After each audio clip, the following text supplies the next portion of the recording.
dance party.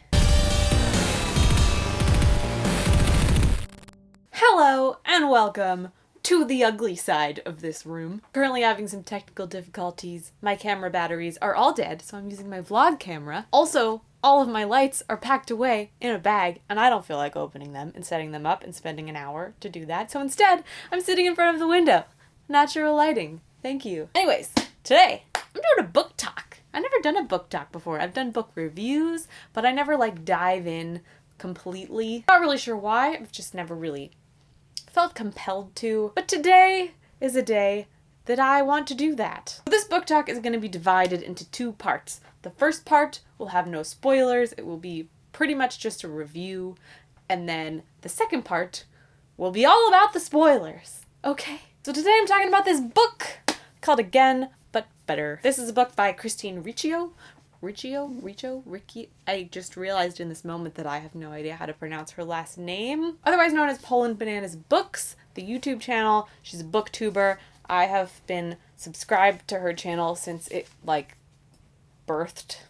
It's a weird word to use. I've been subscribed for a long time. And if you're familiar with her channel, you know that she posts videos about books and writing books and reading books and all the books, and it's great. And for the past, year, maybe more, she's been posting videos about the process of writing this book. So I feel like I've been along on this journey with her the whole time from the very beginning and seeing it grow and watching how everything happened and came together. And it was very exciting, especially for me as a writer who's also working on my own book, which will one day eventually be done someday. So I just felt very emotionally invested in this book.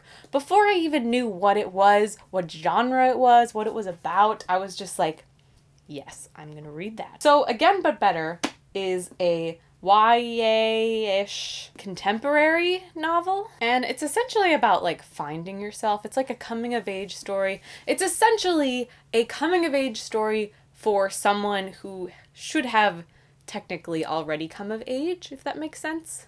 In other words, the main character, Shane, is 20. She's in college. She's pre-med. She's adult status-ish. And normally YA books or coming of age books are about teenagers, and then they go on some crazy adventure when they're 16, and then they fall in love, and their entire life happens when they're 16, and that's just not realistic. And this book just it makes it feel more realistic because I'm 26 and I still feel like I haven't fully come of age. So let me just tell you about this book. So this book follows Shane, who is a girl who went to college. I think she went for 2 years or something, and she just sort of did it all wrong. She went to college thinking that she would kind of start over and make a lot of friends and be really social and have this awesome college experience, and instead none of that happened, and she just sort of failed. So she decides at the beginning of this novel to study abroad in London, and it's she's gonna try again, but better.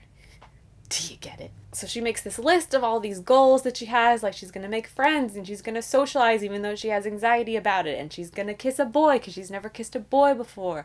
And it's it sounds kind of like a silly, girly, whatever book, but it's actually it's just so good. It's so good. I do not read contemporary. I very rarely read anything other than fantasy because I am trash. I just love magic. It's fun. Get me out of this boring world. So normally I wouldn't really pick up a book like this. Even the cover is just I mean, I like the cover. It's a nice cover, but it's not really one that would normally draw me in because I'm into swords and flames and shit. But I was so invested in the journey of this book that I had to read it. I actually was so excited to read it that I accidentally pre-ordered it 2 times. So I have the Barnes & Noble edition, and then I have the other edition, which is currently holding up my camera as a tripod, so I can't show it to you, but it's right there. I have 2 of them. Why? Does anyone want them? Should I do a giveaway? I'll give you one of them. I don't need both. So they are both different colors on the inside. This one is yellow. That one is gray. Exciting. What was I saying? Why did I start talking about the color of the book? That's meaningless. Oh, so anyways, I was saying that normally I wouldn't read a book like this, but I'm really glad that I did because truthfully, and I'm not just saying this because I am like a fan of Christine, honestly, most of the time, booktuber books aren't actually that good, or just like YouTuber books in general. They're like very rarely actually good because they just have a fan base and people buy them because they like their personality and not because they deserve people to buy it. I'm not trying to sound like a dick, but it's kind of true. It happens. That's the way of the world and the internet in particular. So going into this, I was like, I don't actually know if Christine is a good writer. I mean, I would assume so because she's read like literally a million books. But like, I wasn't really sure. I was a little bit apprehensive about it. I was like, oh, what if it sucks? What if it sucks? What if I spend all this time getting excited about it and it sucks? I will tell you, it does not suck. It didn't suck. It was so well written, so like, this is a debut novel and it's so good for a debut novel. Like, I'm just so dang impressed, so proud. I feel like a proud mom. And the thing that I really, really loved about it, and something that maybe if you don't feel this way, you might not love it as much as I did, but I just have truthfully never in my life related to a character as much as I relate to Shane. My God. It was like actually painful to read some of these things because I was like, wow, I have felt this exact feeling, and the way it's being described is the exact way that it feels, and it's a sucky feeling, and I've never had it put into words before, and it just like, it hit me. It just got me. Like the feeling of anxiety and feeling like, I think like social anxiety in particular, like when you go somewhere new and you want to make a friend, or you want to meet someone, or you want to talk to somebody, and you make all these plans in your mind of what you're going to say and how you're going to do it and how you're going to execute this plan, and then you get there and you see this person and you just like freeze, and then you don't do anything that you planned very specifically to do. There's a lot of that in this book, and I was like, this is me. So many awkward, uncomfortable moments that I have personally experienced very specifically to the way that it was described. And that just happened a lot to me. There were so many scenes where I was like, my God, is this me? I didn't even realize anyone else experienced these things. So it was kind of like therapeutic in a way to be like, oh, I'm not alone. I'm not the only weirdo who acts freaking weird all the time. It also had a really personal connection with me because I also kind of feel like I didn't fully experience college to its full potential. Like, I was just scared of everything all the time. And like, I mean, I had a good time, but I have regrets. And now living as like a boring adult with a boring job, I like look back and I'm like, wow, I could have had so much more fun and talked to so many more cool people. Cause now it's like, how do you meet people? Where do you go? You can't just like go outside and be like, hi, I want to be my friend. But in college, you could totally do that. You could just walk up to someone and be like, yo, I got some pizza. Want to come eat it with me? And it's not creepy. If you do that now, it's fucking creepy. If you do that in college, everyone's like, oh, yeah, pizza, I love pizza, whoa. It's just like a whole other world. Anyways, I'm getting very off track here. The point is, I really loved this book. I think it was very fun. It was so charming. It's also very funny. Like, the comedy is top notch. I physically like laughed out loud a few times, which I don't do often when I'm reading books, but it was very funny, very relatable. There's also some romance. And it's pretty good. It's pretty good romance. It's not like steamy, like gross romance. It's like cute rom-com romance. If you like rom-coms, this book is for you. It's like a rom-com in a book. It's great. There's also a lot of plot twists, like really fun, interesting plot twists that I 100% didn't see coming. I was, honestly, when I was like halfway through this book, I was really enjoying it, but I felt like, I know where this is going. It's pretty obvious what's going to happen, and then, you know, whatever. And then it just like, I don't even know what happened. I didn't see it coming at all. And it was amazing. It was so much fun. Also, I will say, when I finished reading this book, this has not happened to me very many times, but when I finished reading this book, I liked it so much that I immediately, didn't even put it down, immediately went back to the beginning and started over and read it all the way through again. Because I just liked it. It was just so nice. It was like, it just made me feel happy. I felt whole and wonderful and lovely and full of butterflies. Everything that I needed and I loved it. So yes, Again But Better. I am going to rate this book. I don't normally rate books when I review them. I rate them on Goodreads. Follow me on Goodreads. But I don't think I've ever rated a book in a review. I don't know. I don't really do that many book reviews, but I would like to do more because I really like books and I read a lot of them. Okay, if I had to rate this book, Again But Better, 5 out of 5. Solid 5 out of 5. No question about it. It was really good. So now I'm going to briefly hop on into some spoiler areas. So if you haven't read the book, stop. Go away, turn it off, do whatever you need to do. Maybe go pick up this book and read it and then come back and we can talk about it. But in about 5 seconds, I'm going to jump into some spoilers, so you better be gone in 5 seconds, okay? Are you gone? Are you still here? Did everybody leave? Is everybody gone? Okay. Spoiler time! I think I'm in love with Pilot Pen.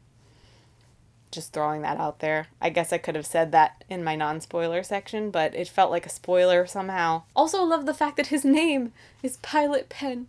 Like a pen, like a pilot pen. Like the pens that I write with every day. They're called pilot pens, and I just love that so much. It might sound kind of stupid, but I don't think it's stupid at all. I just love it because I love Pilot Pens, and I love Pilot Pen! I think the biggest spoiler that I really need to talk about right now is the fact that this lovely, charming, cute little, like, breezy contemporary novel has fucking time travel in it.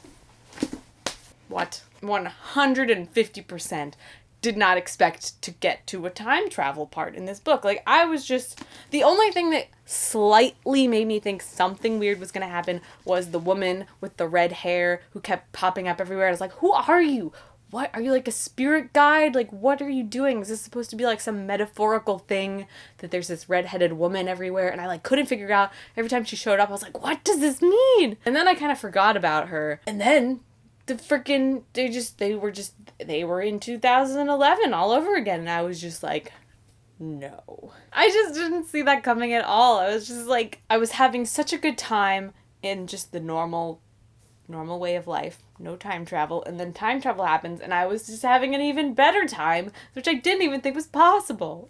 Ugh. I just love a good romance. Like, not a sloppy romance, not a cheesy romance. I mean, it's a little cheesy, but it was also just, like, very believable. Like, I felt like Pilot and Shane spoke like real people, like a real couple or aspiring couple would talk to each other, especially like now. They were just incredibly realistic characters, and I loved them so much, and I loved the relationship so much. I also loved all the references. Like, there's so many Harry Potter references in this book that I felt like Shane was just like a friend. I also felt like Shane was Christine, which I'm sure is true because she wrote the book, and generally people write what they know, and I know this book was very personal to her, and I just kind of feel like she pretty much put herself into Shane for the most part, and I loved that. It was like a weird way to get to know her better, but also get to know this character really well because she felt like a real person. Like, her books are all called Horcruxes, and like, she just talks about Harry Potter all the time. She talks about Lost all the time. I never watched Lost, but I feel like I have now that I've read this book. It was really clever, and I loved it. I loved it so much. I thought I had a lot of spoilers to talk about, but I really just want to talk about how much I loved it. I'm just so happy that they ended up together and they got a second chance and they made it fucking work. I almost feel like I was just living vicariously through this book because I personally have a lot of regrets, and in my brain I was like, what if I just pretend that I fixed all the things that I messed up in my life? And I was like a nice little journey for myself mentally. I felt very mentally clear after reading this. Like, I just felt good. Anyways, I'm just gonna keep rambling about how much I liked this book if I keep talking, so I think I'm gonna stop. But I really recommend this book if you like rom-coms, if you like books, if you like contemporary, if you like YA, if you like a good coming-of-age story, if you want a fun, reliable, relatable narrator, especially relatable if you have anxiety or are awkward in any kind of way. But yeah, that's all I have to say about Again But Better. I loved it. I hope you read it. And if you do, let me know. But that's it for this video. Thank you guys so much for watching. I'm Steph Koza. Let me know in the comments below what book you are currently reading and how you feel about it. That's all I got. Thanks for watching. I will see you in my next video. Bye.